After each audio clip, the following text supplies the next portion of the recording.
everyone, and welcome back to my channel. If this is your first time here, then welcome to my channel.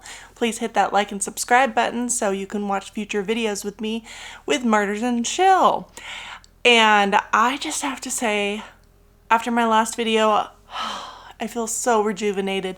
I went to LA recently and it was so much fun. I did the Walk of Fame. I went ahead and saw the celebrities' handprints and footprints and went to Warner Brothers Studios tour, and I'm a big fan of The Big Bang Theory, and I got to actually see the napkin that was in a episode where Penny actually gave this napkin to Sheldon that said, "Live long and prosper," signed by Leonard Nimoy.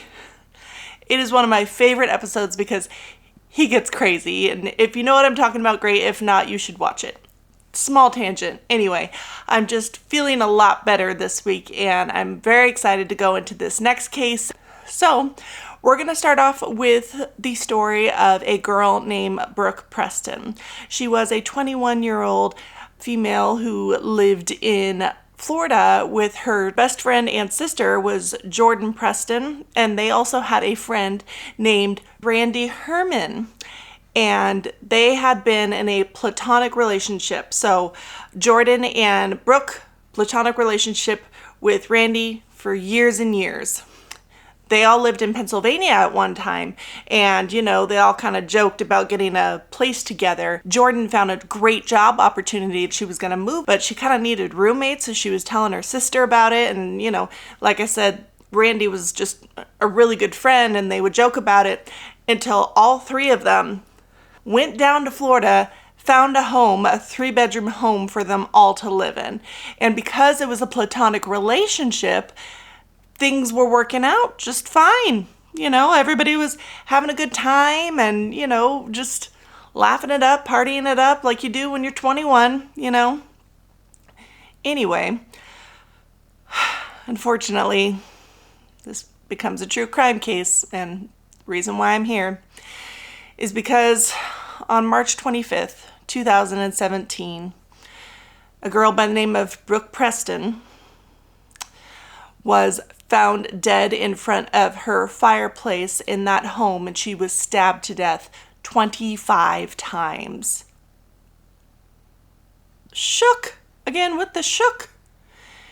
Anyway, they found her body because a person had called in to the police. They called into 911, and the person said, "You need to go to his address because someone has been murdered." And the dispatch asked, you know, "What do you mean? Like, are they actually murdered, or do you know if they're dead or alive," kind of thing? And he said he didn't know. He just said on the phone, "I just know I did it. I will be at Haverson Park, and just come get me. Have the police come get me." What? Okay. What's going on? So police, you know, hearing this recording, they go to the park looking for a man, and they find the man. And who is that man? Randy Herman, one of her best friends and roommate. He told the cops that he killed his friend Brooke.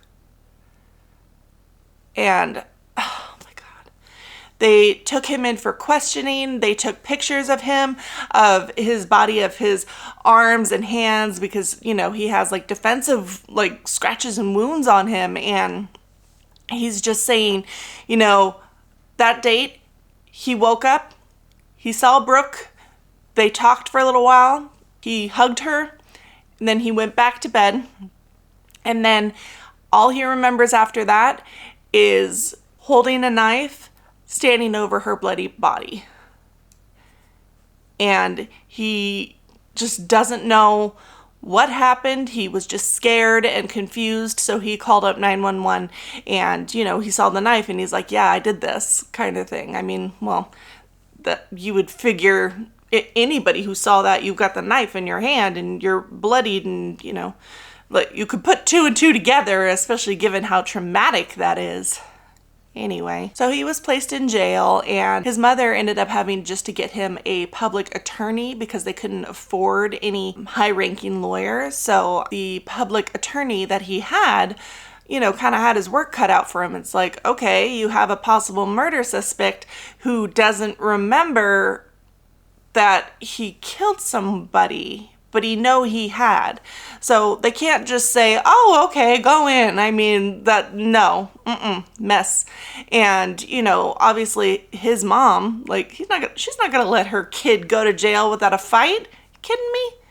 Anyway, so the public defender, he went ahead and was smart because he needed to go ahead and get this information extracted from Randy, but he didn't know how.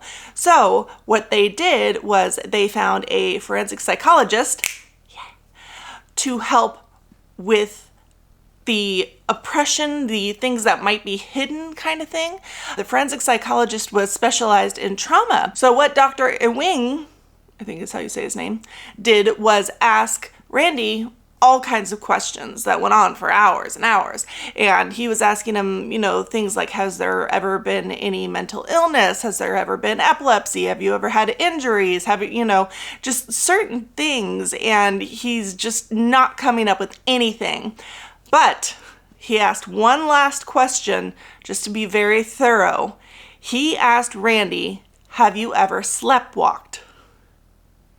And ding, ding, ding, we have a winner, ladies and gentlemen, because he has.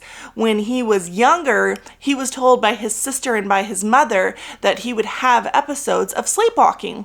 You know, some of them were just kind of like, oh, okay, he got up, got a drink of water, let's just walk him back to bed. Another time, they apparently in the house had plastic wrapping on the doors to keep heat in. I've never heard of that, but I guess that's a thing. And he would get up, go there, and start scratching at it. And, you know, the sister would be like, what are you doing? And, you know, she would realize, you know, oh, hey, he's sleepwalking. But he would tell her, I'm just trying to get out. And I'm like, that's a little unnerving, but okay. Anyway, so he is experiencing those things when he's younger. However, his mother actually told him and explained in this documentary that I watched called Dead Asleep on Hulu. She explained that he actually got on his bike while sleepwalking and rode to the bar that was across the way from where he lived because, you know, that's where his mom worked. And he came over, saw his mom. She asked, what are you doing? And then he got back on the bike and then went home. I'm like, what? And what's crazy is I've looked into it and there is history of people getting into a car and driving while sleepwalking. It's one of those things where you've done it so many times you can do it in your sleep with your eyes closed kind of thing. Well, in this case, in sleepwalking cases, you can. It's just like that. It's like muscle memory. So he had done things like that before in the past, and oh my God, how unsafe is that? I mean, yeah, he was close to the bar in this instance, but he could have gotten hit by a car. So many horrible things could have happened. So I was just thinking, okay, this kid needed to get a sleep study. He must have had a sleep study when he was young. No. And they never took him to a doctor. I can't blame them too much because his mother was a single mom at the time and they just didn't have the money to take him to a doctor. Which, you know what, that's just kind of the way it is. But they also figured because growing up, the mother had, sleepwalking issues and different family members had these issues, but they all grew out of it. So it was just one of those, well, it'll be okay, don't worry. So don't worry for so long, but okay, I'm gonna get more into that. It's coming. He didn't have really too many cases after this, I believe. So, it kind of just, they moved on with life, but, it's still a serious problem. This can still happen in the future, even as an adult, but they moved on past it. Like I said, they really weren't educated that this was serious, and they, just didn't have the means. And it's just always circumstantial with people and what they have, what they can afford, and things like that. And unfortunately, too, single mother, she was obviously with the father, but he drank and there was domestic violence against the two of them, and there was always arguing, so they did split up. And it was just so hard on not only Randy but his sister as well. And what hurt me the most, what made me so sad, was that he would see the kids every so often, but he would care about seeing his daughter more than seeing Randy. So it was like he was rejecting him. It's like he didn't care. It was like Randy didn't have a male role model in his life, so he didn't know how to act. So when he was, a little boys learn manly things like fishing and all this other stuff, and he didn't get to learn that. So I'm pretty sure he just felt inadequate, with other men or boys at the time turning into men. So that might be why he has friends who just happen to be girls. I mean, some guys they have more friends with girls. Everyone had also said that, he was just really nice and he was mellow, and, there was just no problems with him. There was no acts of violence just anywhere. Like, he just, nothing. Like, Brooke's mom had said, she had known this guy for years. He came to their house for pool parties, and, there was never any hatred of any kind. They were like brother and sister. Brooke, Jordan, and Randy, it was like they were related. They clicked. They were best friends, like Three Musketeers kind of thing, And just, she could not understand what was going on. Like, how could he have stabbed her daughter? Of all people, him. How could he do that? It made no sense. No sense. And she was just like, this isn't him, And I mean, given this documentary, like, there are so many people who say, like, how did this happen? This isn't him, kind of thing. But I'll get to more of my opinions later. Now about Brooke. Brooke was a kind, funny, sweet, fun-loving girl, and she made friends really easily, and she was family-oriented. She posted on social media all about her adventures, and, she and Randy and Jordan would all do that too. They would all hang out and party and just, live up life the way you do when you're in your 20s and, just having fun. Things are going great. However, just because on the outside you look like you're having a great time doesn't always mean that the things on the inside are going well. One thing that did happen that I forgot to mention, actually, before Randy had left to move in with Jordan and Brooke, his father killed his girlfriend and unalived himself. And Randy just kind of felt like he shouldn't be so upset, but he was. It was his father, and he just didn't know how to react, how to do things, and he just so hard on him. And then what was extra hard, and I don't understand how this even happened, he had to clean up the apartment. The fuck? What kid needs to clean up the apartment that a father or mother died in such a brutal way? They had to clean up carpets and all kinds of stuff. That must have been so traumatizing on him, and that's just another factor that's kind of adding into his little issue bucket thing that he has going on. So that's just a little backstory, with him. And now we're back to the case at point. He is currently in jail for being indicted of first-degree murder, and he has to get himself out, and he has no idea how to do this. So luckily, the public defender was able to help him as much as he could.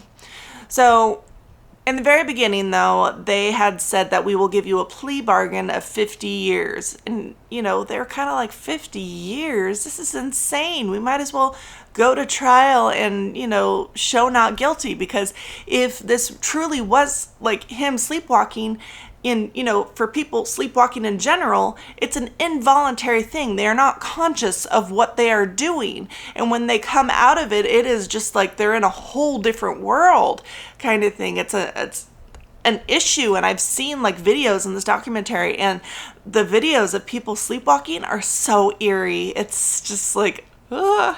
I've never seen anybody do that, like, in front of me directly. And I don't know, it just is scary. I don't know, maybe I'm being weird, but whatever. That's just me. But the plea bargain was for 50 years. I mean, like, why even do that? Like, at his age, he would get out of jail, like, when he was super old. And there has actually been cases out in the world where this kind of thing has happened to other people. There's been homicides of other people that have been acquitted. There are cases of a man killing his wife. There's cases of a man unaliving their son. And just, because they pleaded not guilty by insanity because of sleepwalking, they were acquitted. So it's not like it couldn't happen. Might be hard, but it's not like it couldn't happen. So they have to try. This was going to be a really hard case because in Florida, this kind of thing has never happened. So they really had to show the jury his innocence. They had to show with forensic experts that this is something that could possibly have happened, which is good.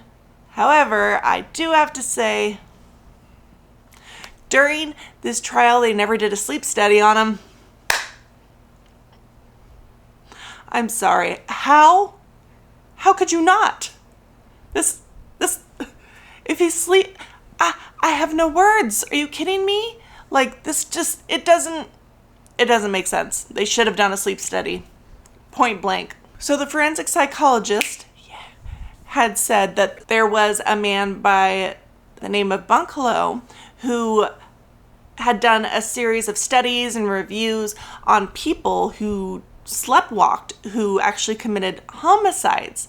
And there was a criteria of 13 things that a person had to have, or met criteria, to show that they were sleepwalking at the time of the homicide. I'm not going to go into all 13 reasons why, but to sum up, he hit all 13 reasons to a T. Just everything, the jury was just like, oh, well, okay, so there's his defense. And, that's kind of like, okay, we're making progress there. That's good. However, sadly, the prosecution went into more of a detailed timeline of the incident itself, which really helped their case. And I'm going to go into that in a minute, but I'm going to give you kind of a background as to what happened the day before the murder.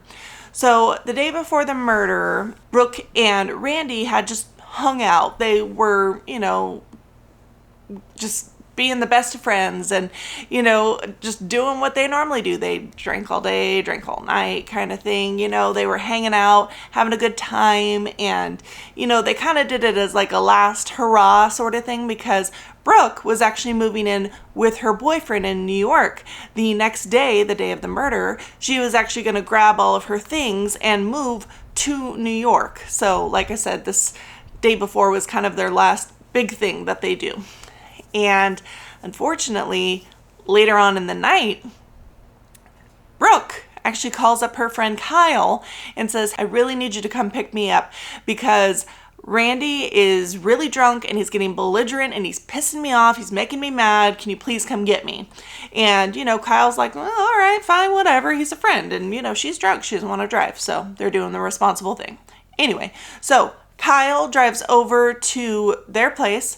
He goes into the home just because they're all friends, he kind of just walked in and was like, hey, what's going on? And Brooke actually, was going into her room probably to grab some stuff so she could, get out of there and, sleep over at Kyle's place, another platonic friend. They're just friends. And she goes into her room and she sees Randy in her closet completely naked, and he is doing this. Sleepwalking is so crazy.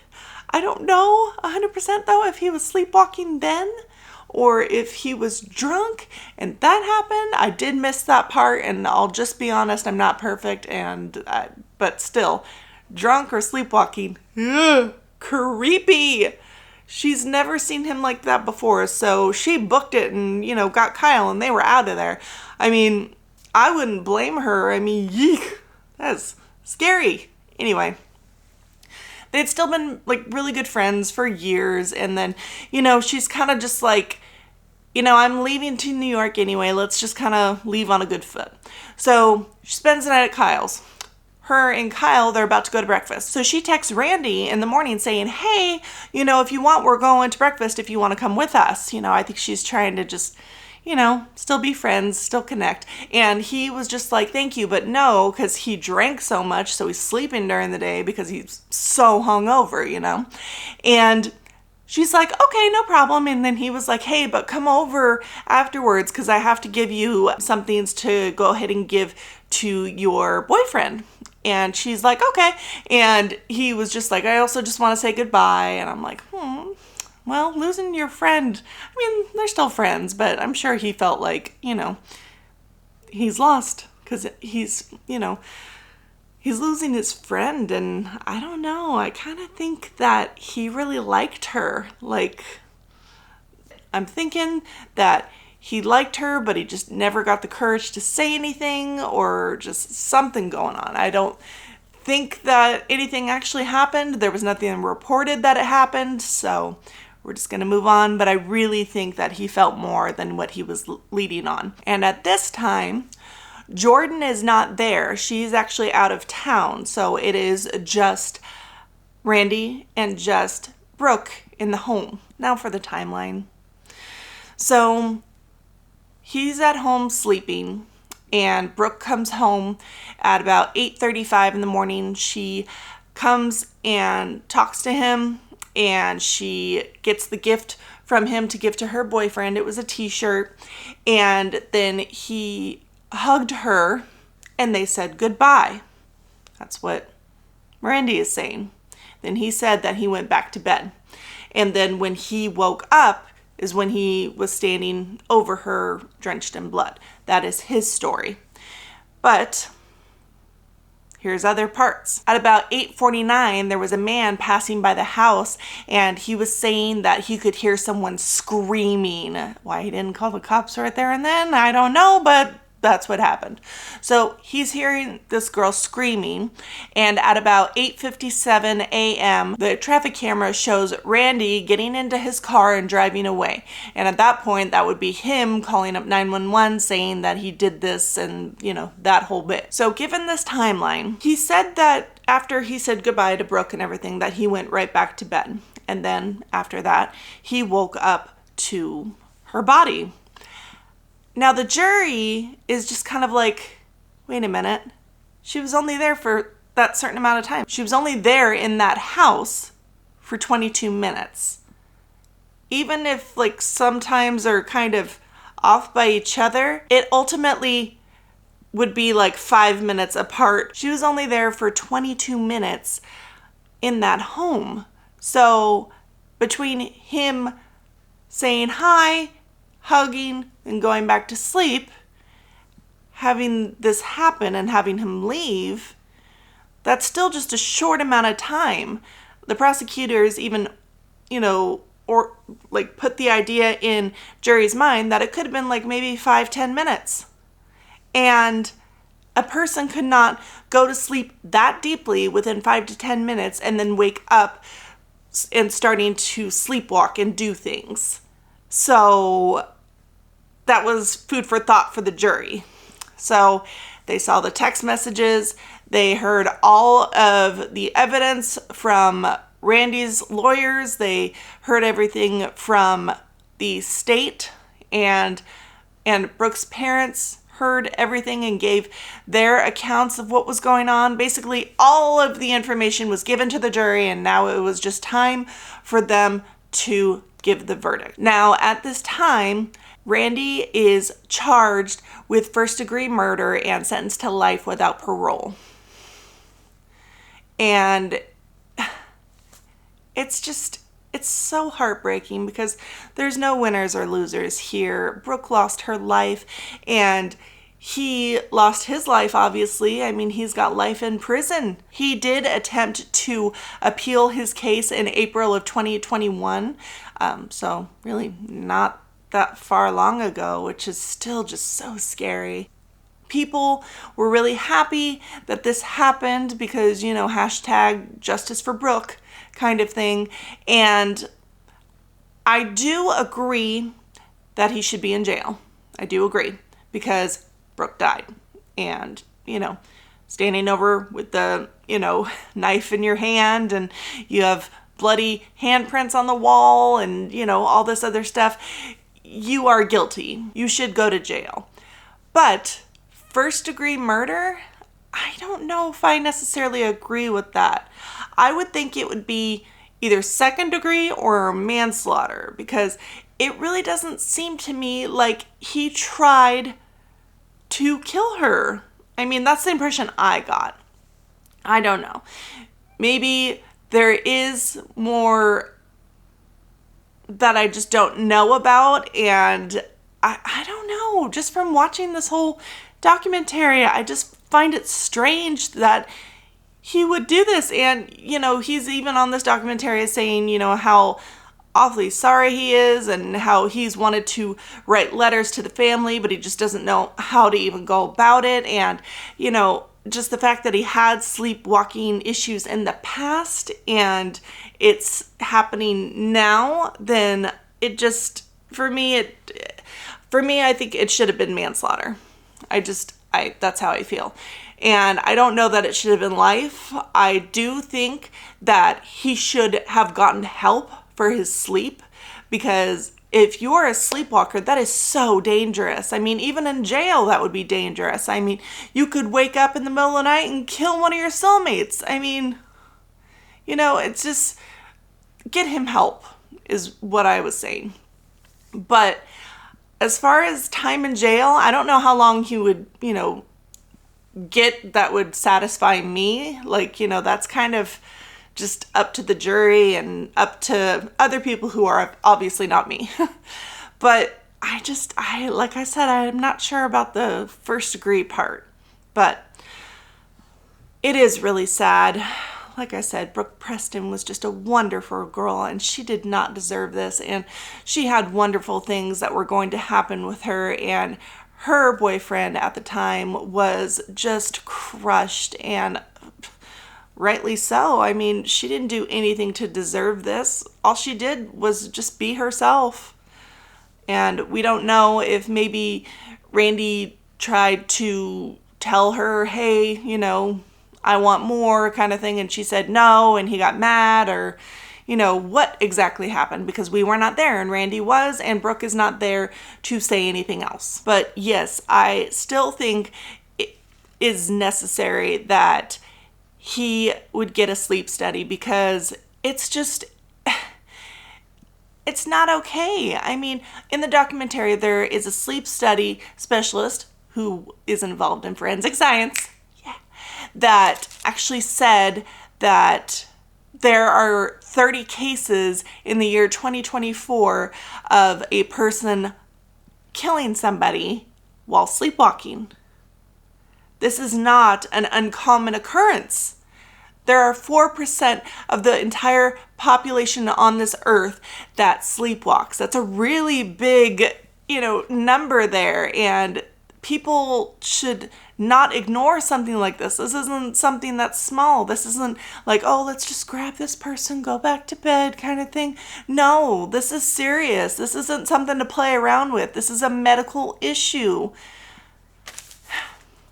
I mean, I know his family didn't know, but it just, it breaks my heart that he didn't get the help that he needed when he was a kid. But I do understand the fact, that his mother was just doing the best that she could. And that's just all you can do when you have a kid. I'm not a parent, but, I have just seen, the way people treat their children, the way they talk about their children, how they would give their life, how, just they give it their all. And, it's so sad. And like I said, there's no winners here. His mother actually, like I said, lives in the same town with Brooke's parents because they all knew each other from Pennsylvania. That's where they all lived. And sadly, Randy's mom is almost afraid to go anywhere or do anything because she is afraid of running into Brooke's dad. And Brooke's dad is a very nice man, and she just doesn't want to run into into him. I mean, because what do you say? I mean, how do you make it better? You can't. And honestly, if I was her, I don't know what happened after this, but I would have moved. I mean, you have people in that small town of yours that are judging you and your son, and just there's too much there. It seems necessary that you move, but it's your life. I can't tell you what to do. I can just have an opinion and put it on YouTube because I can. After this case, I have now officially decided that since sleepwalking is such a big thing, I have decided I will never ever sleep in a hostel because you do not know who you are sleeping with. And absolutely not, because this case has given me chills and it's still just, sleepwalking makes me scared now. Well, that is the end of the story. And I hope you found it informative, and I hope to see you next week. And in the meantime, stay weird. Be safe.